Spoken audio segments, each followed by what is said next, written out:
നിങ്ങൾ പ്രണയബദ്ധരായി വിവാഹിതരായി, അല്ലെങ്കിലും കല്യാണം കഴിക്കുമായിരുന്നോ? ചരിത്ര നിമിഷം അനുസരിച്ച് അല്ല, ഒക്കെ വിധികളാണല്ലോ. എന്തായാലും വിധി കുറച്ചു കാലം കഴിയുമ്പോൾ തലയിലെഴുത്തായിട്ട് തോന്നിയോ ഷോണിമയ്ക്ക്? ഇല്ല ഇല്ല ഇല്ല, ഞാൻ ഇപ്പോഴും സന്തോഷത്തിൽ നിൽക്കുകയാണ്. നിങ്ങള് എവിടെ വെച്ചാ കണ്ടുമുട്ടിയത്? ഒരു പൈപ്പിൻ ചോട്ടിൽ വെച്ചിട്ടാണ്. വെള്ളം എടുക്കാൻ പോയായിരുന്നു? അവിടെ പൈപ്പിന്റെ അവിടേക്ക് ഇവള് അന്ന് പാലും കൊണ്ടുവരും വീടിന്റെ. എത്രാമത്തെ വയസ്സിലായിരിക്കും? ഞാൻ 7ാം ക്ലാസ് കഴിഞ്ഞ് നിൽക്കണ ആ ഒരു സമയം. ആ സമയത്ത് പാലുകാരിയായിരുന്നോ നാട്ടില്? അതെ. അതെങ്ങനെ പറ്റി? അതായത് അച്ഛൻ പശുക്കളെ നോക്കലായിരുന്നു, കൃഷിക്കാരായിരുന്നു. കൃഷിക്കാരാണ്. അപ്പൊ അച്ഛനൊരു സല്യൂട്ട്. കൃഷിക്കാരോട് നമുക്ക് വലിയ താല്പര്യമാണ്. ആ സമയത്ത് ഞാനും എന്റെ ഏട്ടനുമാണ് പാലൊക്കെ അടുത്ത് വീടുകളിലൊക്കെ കൊണ്ടു കൊടുത്തിരുന്നത്. അപ്പോ അങ്ങനെ സ്വാഭാവികമായിട്ടും ഞാൻ ആ ചേട്ടന്റെ അവിടേക്ക് എത്താനൊരു കഥയുണ്ട്.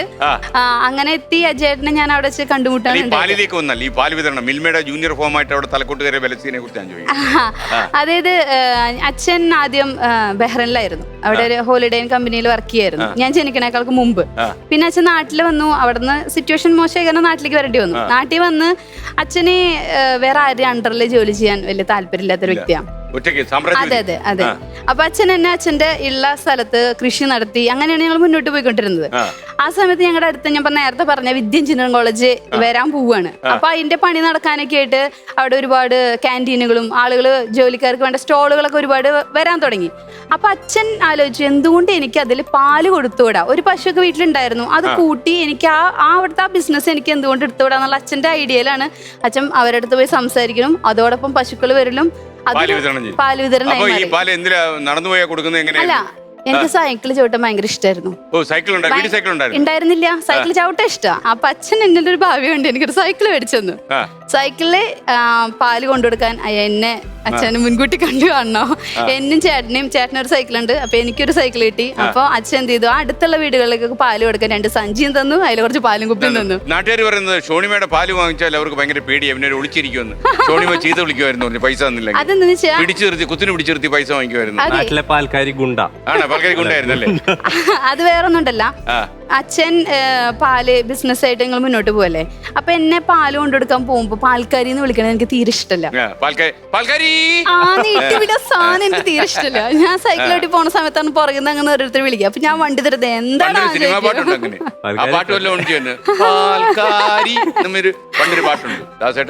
അങ്ങനെ ഓരോരുത്തർ അങ്ങനെ പറയുമ്പോ എനിക്ക് സത്യം. അപ്പൊ അതെനിക്ക് ദേഷ്യമായിരുന്നു. അപ്പൊ ഞാൻ വണ്ടി നിർത്തി ആരെന്നെ വിളിച്ചാന്ന് ചോദിച്ചിട്ട് ഞാൻ ബഹളം വെക്കായിരുന്നു. പിന്നെ അത് മാത്രല്ല, അച്ഛനാണെങ്കിൽ ഇച്ചിരി ദാനശീലം. എന്താ അതിന്റെ റിയാക്ഷൻ എങ്ങനെയായിരിക്കും? ആരെന്നെ പാൽക്കാരി വിളിച്ചേ അങ്ങനെയല്ലേ? അപ്പൊ അച്ഛനാണെച്ചെങ്കിൽ ഈ പാല് കൊടുത്ത് ഈ പ്രായം അവര് പാല് മേടിക്കുമ്പോ പൈസ തന്നില്ലെങ്കിൽ അച്ഛൻ ചോദിക്കില്ല. അച്ഛൻ അങ്ങനെ ഒരു സംഭവം ഉണ്ട്. ഭയങ്കരമായിട്ട് ഒരു 6 പാലിന്റെ പൈസ തന്നില്ലെങ്കിലും അച്ഛൻ അത് വേണമെന്ന് പറഞ്ഞിട്ട് ചാടി മേടിച്ച് മേടിക്കൊന്നും ചെയ്യില്ല. പക്ഷെ നമുക്കത് നമ്മുടെ കണക്കിലെല്ലാം സെറ്റ് ആവണല്ലോ. അപ്പൊ അമ്മയാണ് അതെല്ലാം നോക്കുക, പാലിന്റെ പൈസ വന്നു എന്നുള്ള കാര്യങ്ങളൊക്കെ നോക്കുക അമ്മയാണ്. ആ സമയത്ത് പാലിന്റെ പൈസ ഒരു ടീം തരാതെ വരുമ്പോ അച്ഛൻ പറയും, മോളെ നീ അവരോട് പോയി പാലിന്റെ പൈസ ചോദിക്കോ? അപ്പൊ ഞാൻ ചോദിച്ച അച്ഛൻ എന്ത് തരും? അപ്പൊ അച്ഛൻ എനിക്ക് തരുന്ന ഐസ്ക്രീമാണ്, ലിറ്റർ ഐസ്ക്രീം. അപ്പൊ അങ്ങനെയാണ് ഞാൻ ഈ പാലിന്റെ പൈസ തരാത്തവരുടെ അടുത്ത് പോയി ചോദിക്കുക. എന്നെ പേടിയെന്ന് പറയുന്ന സംഭവമാണ്. ഞാൻ പോയി ചോദിക്കും. പിന്നെ എല്ലാവരും എനിക്ക് ആരും ചോദിച്ചാലും പറയണ്ട, ഒരു 5-6 മാസത്തെ പാലിന്റെ പൈസ തന്നില്ല ചെന്നെ എനിക്ക് ചോദിക്കണേന് ന്യായം ഉണ്ടല്ലോ. അപ്പൊ ഞാൻ ചെന്നവരോട് സംസാരിക്കുമ്പോ എന്താ മോളെ എങ്ങനെയാന്ന് ചോദിക്കാറ്, ആദ്യം കണ്ടുള്ള ജിഷയുടെ അമ്മയാണ് കേട്ടോ. അതെ, അങ്ങനെയല്ല, ആ ചോദിക്കാൻ മോണ കാര്യം കണ്ടുള്ളത് അമ്മയാ. കാരണം വെച്ചാൽ ഞങ്ങളൊരു ദിവസം ചേട്ടന്റെ പരിസരത്ത് ഒരു ചേച്ചിയുണ്ട്.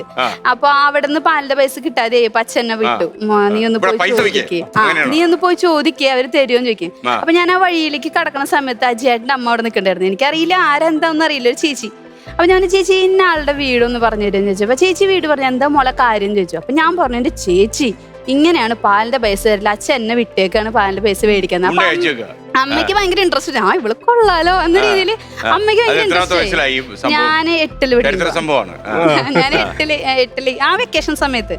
അപ്പൊ ഞാൻ എന്ത് ചെയ്തു, അപ്പൊ അമ്മ എനിക്ക് വീട് കാണിച്ചു തന്നു. അപ്പൊ ഞാൻ അവിടെ പോയിട്ട് പറഞ്ഞു, എന്താ പാലിന്റെ പൈസ പറയില്ലല്ല, അവിടെ ഭയങ്കര ഫൈറ്റിംഗ്. അവിടെ ആ ചേച്ചിക്ക് ഒരു ഇവളെക്കാളും ഒരു 25 വയസ്സ് കൂടുതലുണ്ടാവും അന്ന്.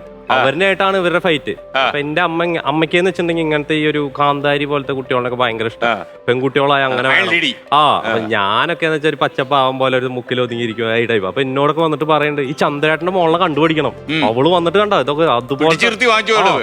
അപ്പൊ എന്റെ കൺസെപ്റ്റിൽ എന്ന് വെച്ചാൽ അമ്മ എന്ന് പറഞ്ഞാൽ എനിക്ക് ഭയങ്കര ഒരു സംഭവം. മീൻസ് അമ്മ എന്ത് പറയണോ ആ രീതിയിൽ നടക്കുക. അച്ഛൻ അന്ന് അധികം നമ്മുടെ അടുത്തില്ല, ബോംബെയിലൊക്കെ ആവുക. അപ്പൊ അമ്മയാണ് എന്ത് പറയുമ്പോഴും അതുപോലെ. അപ്പൊ അമ്മ ഇങ്ങനെ വന്നിട്ട് ഇവളുടെ കാര്യങ്ങൾ പറയും. ഇവള് ഒരു വട്ടം വരുമ്പോ അതിനോട് അമ്മ പറയും. രണ്ടാമത്തെ വട്ടം വരുമ്പോ പറയും ഓ എന്താ അവളുടെ വർത്താനം കൊണ്ട് പൈസ കിട്ടി. അപ്പൊ ഞാൻ മനസ്സിലാക്കണം എന്ന് വെച്ചാൽ അങ്ങനത്തെ പെൺകുട്ടീനെയാണ് അമ്മയ്ക്ക് ആഗ്രഹം. അമ്മയ്ക്ക് അങ്ങനത്തെ കുട്ടീനെ വേണം. ഞാൻ കണ്ടിട്ട് ഓ പക്ക അങ്ങനത്തെ അതുപോലത്തെ കുട്ടിയുടെ വീട്ടിൽ വന്നു കഴിഞ്ഞിട്ടുണ്ടെങ്കിൽ വീട് നന്നാവും എന്ന് പറഞ്ഞു. നമ്മുടെ വീട്ടിലെല്ലാം സ്നേഹം കൂടിയോ ഈ ഷോണിമയോട്? എന്നെ ഭയങ്കര ഇഷ്ടമായിരുന്നു അമ്മയ്ക്ക്. ഞാൻ പിന്നെ എന്നെ കാണുമ്പോ അമ്മ സംസാരിക്കും. പക്ഷെ എനിക്കറിയില്ല അത് എന്റെ അമ്മയെ വരും കാലൊക്കെ. നിങ്ങള് മല്ലു കപ്പിൾസിന് ഇതിനേക്കാൾ നല്ല പാൽക്കാരി എന്ന് ചിലപ്പോ ഹിറ്റ് ആയനെ കുറച്ചുകൂടെ. ചിലപ്പോ റീബ്രാൻഡ് ചെയ്താലോ പാൽക്കാരി. കാര്യം കേരളത്തിലെ എല്ലാ ആൾക്കാരും പാല് കുടിക്കാത്താരാ, ചായയിലൂടെ ആണെങ്കിൽ കുടിക്കില്ലേ. അപ്പൊ ചിലപ്പോ ഒരു വിഷയം നിങ്ങൾ റീബ്രാൻഡ് ചെയ്താൽ ചിലപ്പോ ഒരു 2 മില്യൺ 3 മില്യൺ 4 മില്യണിലേക്ക് നിങ്ങളുടെ യൂട്യൂബ് ചാനൽ വളരുകയും നിങ്ങൾ കോടീശ്വരന്മാരാവുകയും ചെയ്യാനുള്ള സാധ്യത ഞാൻ കാണുന്നു.